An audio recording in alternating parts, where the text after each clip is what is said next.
This is the story, the fantastically true story, of Herbert A. Philbrick, who for 9 frightening years did lead 3 lives. Average citizen, high-level member of the Communist Party, and counterspy for the Federal Bureau of Investigation. For obvious reasons, the names, dates, and places have been changed, but the story is based on fact. The Communist Party does not believe in Christmas, except as it can turn it to its own advantage. This is the story of an attempt by the Communists to cash in on the spirit of the Christmas season.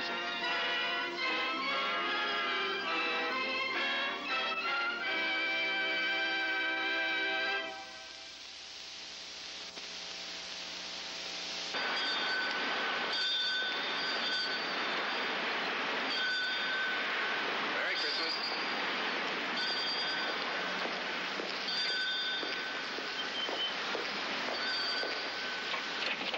And a Merry Christmas it's gonna be. You're lucky, Philbrick. You can play Santa Claus with presents and a tree and a wonderful family. Warm and secure and happy. 3 whole days, and they're all yours. Eva? Hey, everybody, I'm home. Eva!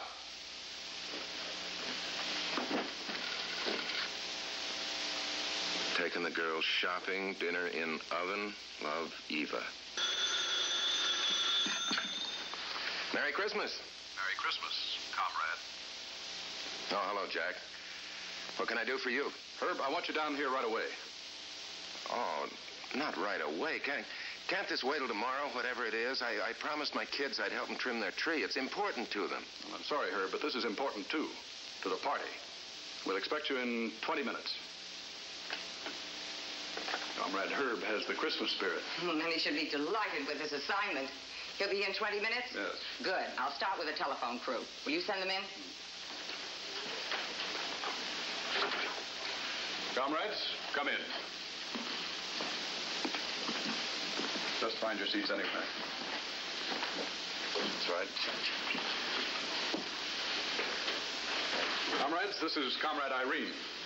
She'll brief you on what we're undertaking to do and your part in it.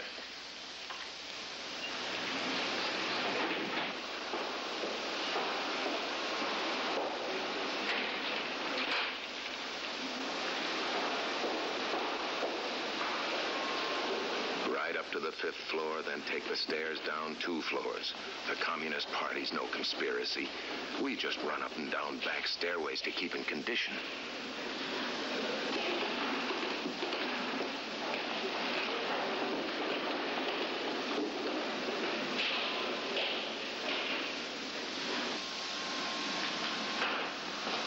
I see. Yes, I understand. All right, you take care of it. Hello, Comrade Herb. Merry Christmas. Look, I'm here now. If it's all the same with you, I'd like to get this over as soon as possible, whatever it is. Yes, I know, Herb. You want to return home and decorate your Christmas tree. Charming idea. And so very germane to the whole concept of class revolt. I must remember to commend it to our National Council in my next report. All right, all right. My wrist has been slapped. What are my orders? You'll get them inside. Now? We'll see.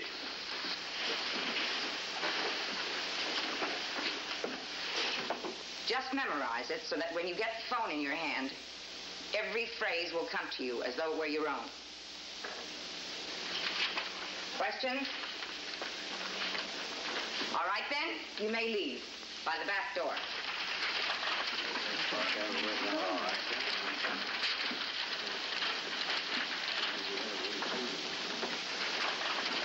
Comrade Irene, this is Comrade Herb. How do you do? Apart from his duties as a loyal member of a pro-4 cell, Herb has gained some distinction as an advertising executive and a trimmer of Christmas trees. You must tell me about that latter occupation sometime, comrade. It sounds fascinating. I happen to be in advertising myself, so we may dismiss that subject. Yes, I know. You're the president of the Irene Clark Advertising Agency. Yes, I am. Sit down. Thank you. We might as well get right down to cases, Herb. Comrade Jack has told me enough about you that I know I may speak freely. You might call what we are doing a pilot effort. In brief, this is the plan. We're going to have a crew of telephone salesmen at work within an hour.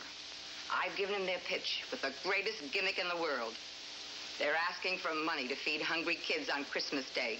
Can you imagine anyone with a full stomach turning that down? And you'll be right in the center of the whole show, Herb.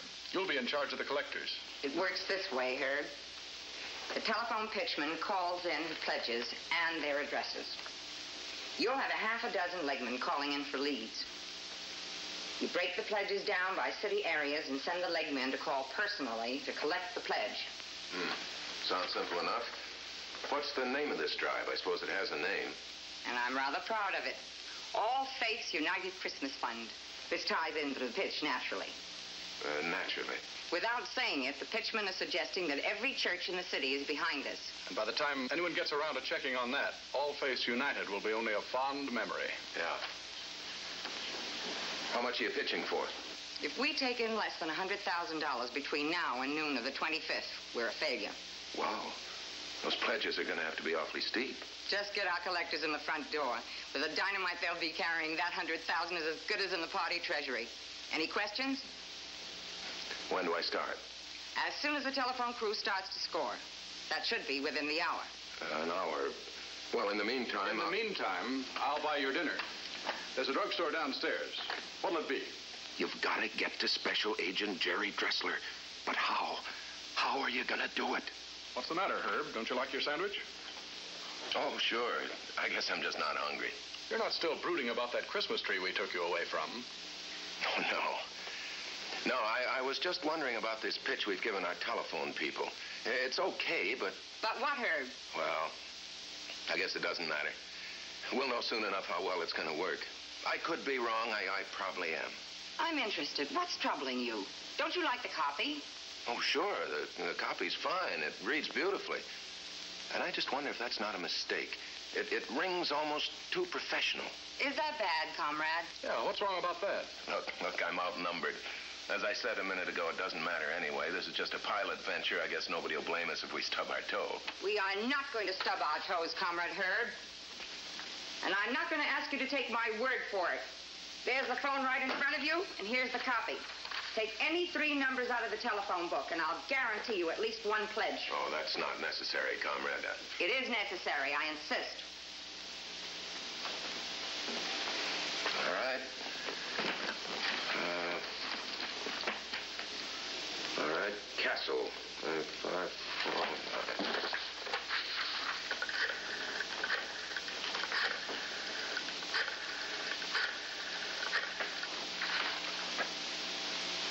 Mr. Castle. Oh, this is the Reverend Mr. Agnew. I'm calling to wish you a Merry Christmas. And to tell you something about, what our churches are doing this holiday season. Trace this call on special line 1334. Now, I think you'll agree, Mr. Castle, that the day we celebrate as the birthday of our Lord should be the last one on which any child of any creed or race should know hunger. And with the help of good and generous people like yourself, we hope to see that this won't happen in our city. No matter what church may be your preference, regardless of how often you attend, I'm sure you'll want to donate something to the All Faiths United Christmas Fund. The tracer's on. Keep him talking. It sounds very worthwhile, Reverend. Where do you want me to send my check? Well, you know how jammed the mails are this time of year, Mr. Castle. Well, some of our good churchmen have volunteered to call for the donations. Since the banks will be closing early tomorrow, we'd appreciate it if you could make your donation in cash. I think you can count on me for $10, Reverend. Thank you, Mr. Castle. Well, no donation is too small. What's your convenience, sir? When may our men call on you? Make it tomorrow morning about 11:30. You can have someone drive by my place at 782 Front Street. 11:30. Thank you, sir. That's quite all right, Reverend. We're glad to do it. Goodbye. That call came from a phone in Commie headquarters. That's very interesting.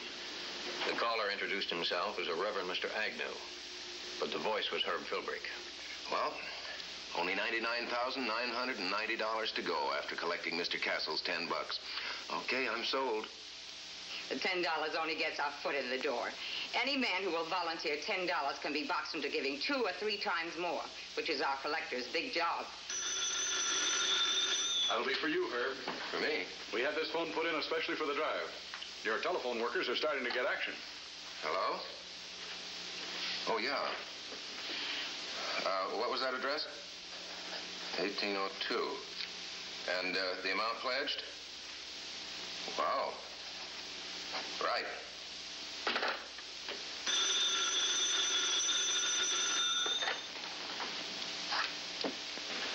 And that's the way it's been till a half an hour before I came home. Comrades finally agreed that maybe people would resent being dragged out of their beds at midnight for a shakedown. We're at it bright and early again tomorrow. It just isn't what it's doing to our Christmas holiday. But the thought of those people and the money, they're just stealing. Sure they are. And the real losers in all this are the legitimate charities, the ones that do a fine, worthy job all year. That's where this money should be going. It makes me ill, Herb. Me too. Well, tree looks real nice. The girls did it all themselves this year. I didn't even straw boss the job. No kidding. They're getting to be pretty self-sufficient little monkeys, aren't they? They're growing up, Herb. Yeah. Yeah, I wish I could stick around the house sometime and get acquainted with my kids. They must be real lovely people if they take after their mother. Come on, Herb. It's been a long day. No, I can't, honey.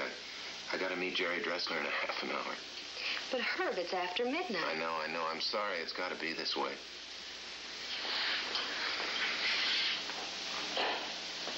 Stand where you are.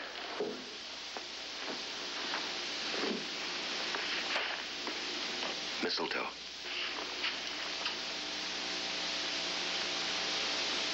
Merry Christmas, Herb.